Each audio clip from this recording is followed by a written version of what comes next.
ভালোবাসা, ক্লান্তি আর দায়িত্ব সব মিলিয়ে তো আমাদের প্রতিদিন। আর এই প্রতিদিনের কাজে লুকিয়ে থাকে আমাদের জীবনের আসল গল্প। আসসালামু আলাইকুম, সবাই কেমন আছেন?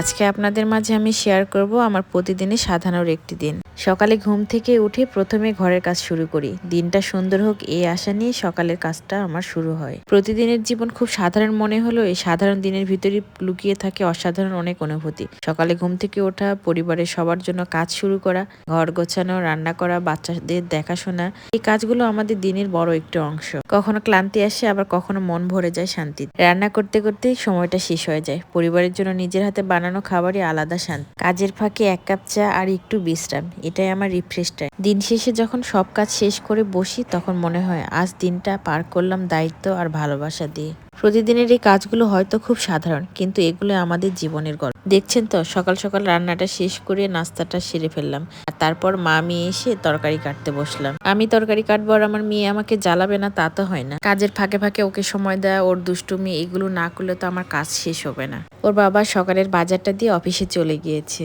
তাই আমি ভাবলাম যে একটু নাস্তাটা শেষ করে তরকারিটা কেটে নিই। আর এদিকে আমার ছেলে নাস্তাটাও করেনি, তো ওকে আবার নাস্তা বানিয়ে দিচ্ছি। আজকাল বাচ্চারা তো কোনো কিছু খেতে চায় না।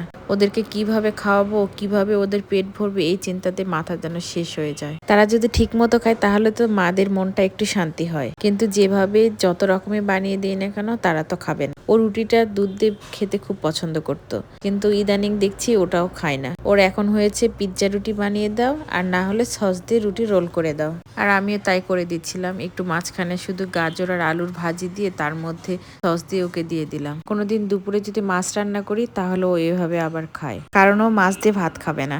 আর ওকে খাওয়ায় আমি আবার একটু রান্নার জন্য চলে এসেছি। এটা হচ্ছে খেসারি কালাইয়ের শাক, এটা আমাকে ভাবি দিয়েছে। তো আমি তো কোনোদিন রান্না করিনি, তো ভাবছি দেখি আজকে রান্না করে দেখি। এটা আমি আজ ভাজি করব। আর 2টা আলু নিয়েছিলাম, ওদেরকে একটু চিপস বানাই দেব। বাচ্চারা যদি খায় কোনো কিছু বানিয়ে দিতে আমার কোনো ঝামেলা মনে হয় না। আমার মনে হয় যদি ওরা খেতে পারে তাহলে আমি সব সময় ওদেরকে রান্না করে খাওয়াবো, আমার কোনো সমস্যা নেই। ফলমূল সবকিছু, কিন্তু আজ বাসাতে কোনো ফল ছিল না, তাই ভাবলাম যে একটু ওদেরকে চিপস বানাই দিই। তো চিপস বানিয়ে দিয়ে আমি আবার রান্নাঘর থেকে এসে দেখি ওরা হাতে দিয়ে এরকম করছে, দেখে মজাই লাগছিল। আসলে ছোটবেলা আমরাও এরকম করতাম। আসলে বাচ্চাদের দেখে মনে হয় ছোটবেলার জীবনটা কতই না ভালো ছিল। আজ দুপুরে বেশি কিছু রান্না করিনি। গতকালের একটু মুরগির মাংস ছিল, আর তার সাথে একটু সাদা পোলা রান্না করেছি। যেহেতু আমার বাচ্চারা একটু পোলাটা বেশি পছন্দ করে, ওরা যেহেতু পোলা পছন্দ করে, তাই আর অন্য কিছু না বানিয়ে পোলাটাই করে দিলাম। আর ছেলে তো মাংস ছাড়া কিছুই বোঝে না, ওর জন্য হলেও আমার রান্নাটা করাই লাগে। মাঝে মধ্যে একটু বেশি করে রান্না করে দিই, যাতে পরের দিন ও একটু খেতে পারে। আর আমার আবার সবজি ছাড়া কিছুই ভালো লাগে না। ওদের জন্য মাংস রান্না করলে আমি আমার জন্য একটু সবজি রান্না করি, কিন্তু আজ আর করতে ইচ্ছা করছিল না। মনে করলাম আজ এটাতেই পার করে দেব। যেহেতু রাতে একটু বেশি করে রান্না করব, তাই আর অন্য কিছু করলাম না। আমি সবসময় ওদেরকে আগে খাওয়াই, তারপরে আমি নিজে খেয়ে নিই। ওদেরকে খাওয়াই আবার ঘুমিয়ে দিয়েছিলাম। একটু ঘুম আসলে বাবু আবার রাত্রে পড়তে ওর ভালো হয়। আর বিকেলে আবার ভাবি একটু পিঠা দিয়েছিল, সেই পিঠাটা দিয়ে ওদের নাস্তাটা সেরে ফেললাম। দিন শেষে অনেক ক্লান্তি থাকলেও মনটা কিন্তু ভরে যায়। এই ছিল আমার আজকের দিন।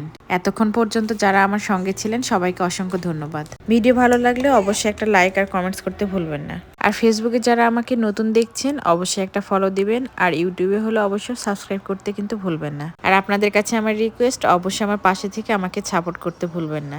আর এই জন্য কিন্তু বেশি বেশি শেয়ারও করতে হবে, শেয়ার করতে ভুলবেন না। আসসালামু আলাইকুম।